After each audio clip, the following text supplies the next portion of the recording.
ভাইয়া আল্লাহ যদি আমাকে নিয়ে যায়, আমার বাচ্চাটার দিকে একটু খেয়াল রেখে।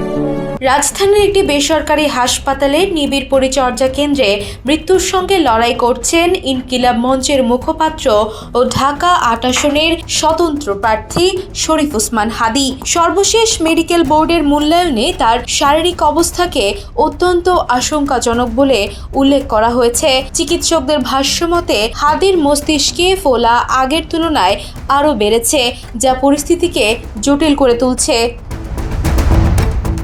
রোববার এক বিবৃতিতে এভারকেয়ার হাসপাতালে চিকিৎসায় নিয়োজিত মেডিকেল বোর্ড জানায়, 12 ডিসেম্বর ঢাকা মেডিকেল কলেজ হাসপাতালে প্রয়োজনীয় সার্জারি সফলভাবে সম্পন্ন হওয়ার পর উন্নত চিকিৎসার জন্য হাদীকে এভারকেয়ারের ক্রিটিক্যাল কেয়ার ইউনিটে নেওয়া হয়। চিকিৎসার দ্বিতীয় দিনে করা নতুন সিটি স্ক্যানে মস্তিষ্কের ফোলা বৃদ্ধি পাওয়ার বিষয়টি ধরা পড়ে। বোর্ড জানায়, রোগীর ফুসফুস ও ভেন্টিলেশনের অবস্থা আপাতত স্থিতিশীল থাকলেও ব্রেন ইনজুরির কারণে হরমোনজনিত জটিলতা দেখা দিয়েছে। এতে ইউরিন আউটপুটে প্রভাব পড়ছে, ফলে ফ্লুইড, ইলেকট্রোলাইট ও অ্যাসিড বেস ব্যালেন্স নিবিড়ভাবে পর্যবেক্ষণে রাখা হয়েছে। কিডনির কার্যক্ষমতা বজায় আছে, রক্ত জমাট ও রক্তক্ষরণের ঝুঁকিও অনেকাংশে নিয়ন্ত্রণে রয়েছে।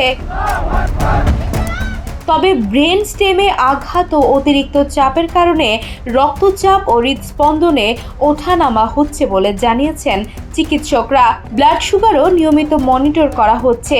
সব মিলিয়ে রোগীর সার্বিক অবস্থা এখনও গুরুতর।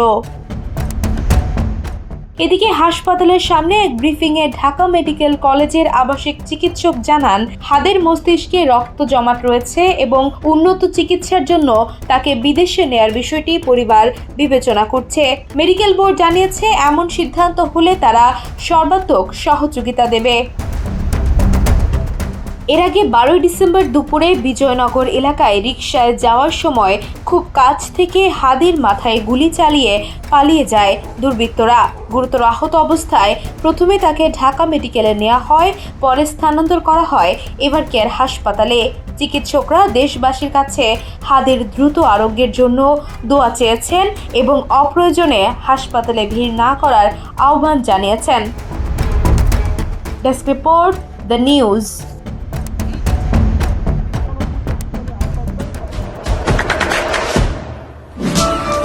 দেশে দেশে সবার সাথে দ্য নিউজ।